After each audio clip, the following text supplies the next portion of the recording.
All right, welcome. Today we're diving into the brilliant and often misunderstood ideas of the philosopher Charles Taylor. We're going to break down his thoughts on communitarianism based on a really insightful interview where he sets the record straight. You know how we always talk about politics? It's usually painted as this really simple tug-of-war, right? A constant battle between two big, opposing ideas. So on one side, you've got liberalism. We're told it's all about putting the individual first, championing their rights and their freedom. And on the other side, you have communitarianism, which is supposed to be all about the community, our shared bonds, and what we can achieve together. It's the classic me versus us setup. But what if that whole picture is just wrong? This is where Charles Taylor comes in and pretty much flips the entire table. He argues that this simple rivalry we've all bought into totally misses the real heart of the conversation. It's a massive misunderstanding. Okay, so if that old view is broken, how do we fix it? Well, Taylor gives us this really smart new framework. He says, look, to get this right, you've got to stop thinking about it on just one flat level. There are actually two distinct levels to the debate. First up, there's what he calls the ontological level. And yeah, that sounds super academic, right? But all it's really asking is a huge fundamental question. How do we explain what it is to be human? Do we start with people as isolated individuals who then decide to form a society? Or are we social creatures from the get-go, shaped by things like language and culture that we could never invent on our own? Okay, so that's level one.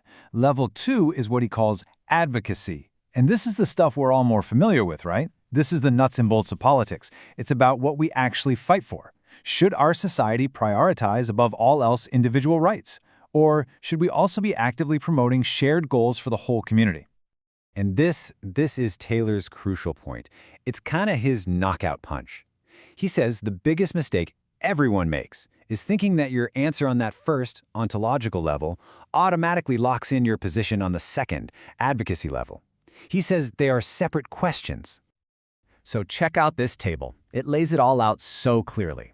On that top level, the ontological one, Taylor is 100% a communitarian. He believes you just can't explain human beings without talking about things we share that are irreducibly social, like language. But, and this is the absolute kicker, he says that does not mean he has to reject liberalism on the advocacy level.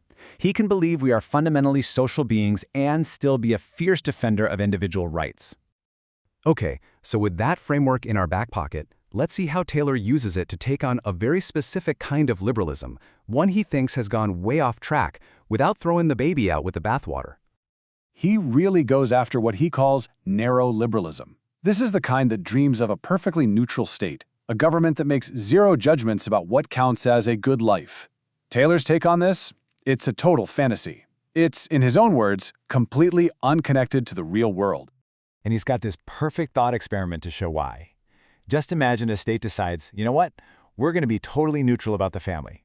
So first, they get rid of all tax breaks for raising kids. But then what happens?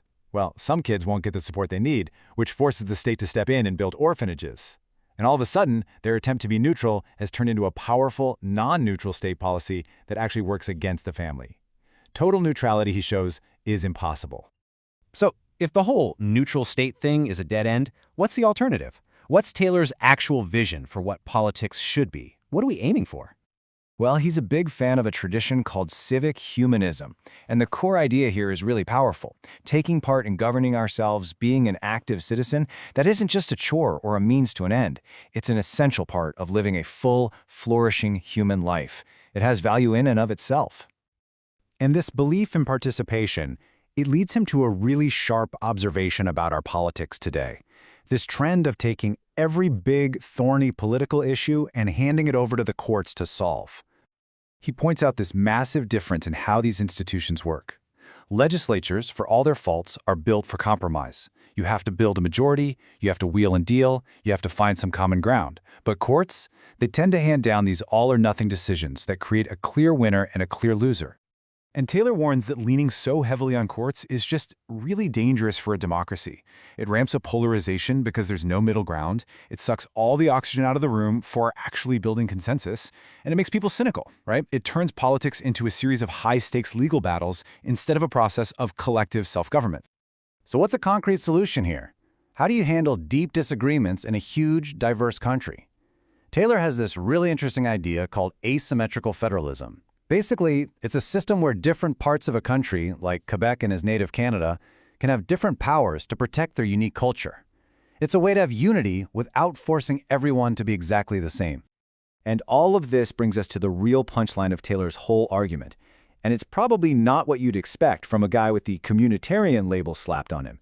This is what he thinks is the most important political project of our time. Okay, this is so important to get. Charles Taylor is not trying to kill liberalism and replace it with something else. His entire project, his whole critique, is about saving liberalism from its own worst instincts. The goal is to recover a richer, more complex version of liberalism. He wants us to remember some of the founding figures of liberalism. You know, people like John Stuart Mill or Alexis de Tocqueville. Their vision of liberalism was big enough and strong enough to understand that you can and must defend individual rights fiercely while also recognizing that things like citizen participation are essential shared goods. Because here's the warning. Taylor says if liberals only focus on individual freedom, on just being left alone, they're actually destroying the very social foundation that their freedom stands on. A healthy, engaged community isn't the enemy of liberty, it's the soil in which liberty grows. To ignore that is, in his powerful words, like sawing off the branch on which they sit. So that leaves us with a pretty big question to chew on, doesn't it? In our own societies where we're so often focused on individual success and individual rights, have we forgotten just how much our own personal freedom depends on the health of the community we all have to share?